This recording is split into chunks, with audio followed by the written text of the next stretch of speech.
ఆరవ జ్యోతిర్లింగం నాగనాథేశ్వర ఆలయం. ఈ ఆలయం మహారాష్ట్ర రాష్ట్రంలోని ఔండాలో ఉన్నది. స్థానికులు ఇక్కడ మహాశివుని నాగనాథ్ అని, ఈ క్షేత్రాన్ని ఔండా నాగనాథ్ జ్యోతిర్లింగ్ అని, మరికొంతమంది ఔండా నాగేశ్వర్ జ్యోతిర్లింగ్ అని పిలుస్తారు. ఈ క్షేత్రం భూమి మీద ఏర్పడ్డ మొదటి జ్యోతిర్లింగ క్షేత్రంగా నమ్ముతారు. పాండవులు తమ అరణ్యవాసంలో భాగంగా దారుకావనంలో ఉన్నప్పుడు పాండవులే స్వయంగా ఈ ఆలయాన్ని నిర్మించినట్టు చెప్తారు. ఈ ఆలయంపై మొఘల్ చక్రవర్తి అయిన ఔరంగజేబు పలుసార్లు దాడులు చేసినట్టుగా చెప్తారు. ఇలా ఔరంగజేబు దాడులు చేస్తున్నప్పుడు ఒకనాడు చేతిలో త్రిశూలం పట్టుకుని ఒంటి నిండా పాములు ధరించి అఘోరాలు వాళ్ళపై దాడి చేసి తరిమి కొట్టారు. అలా పలు దాడుల తర్వాత ఈ ఆలయం పూర్తిగా ధ్వంసం చేయబడింది.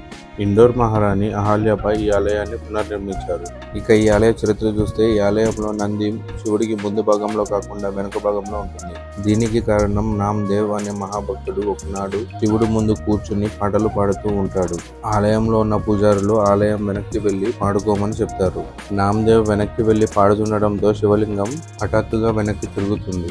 అందుకే ఈ ఆలయంలో శివుడు వెనుక భాగంలో నంది ఉంటుంది. ఈ ఆలయాన్ని ఎంతమంది దర్శించుకున్నారో కామెంట్లో తెలియజేయండి. Thanks for watching.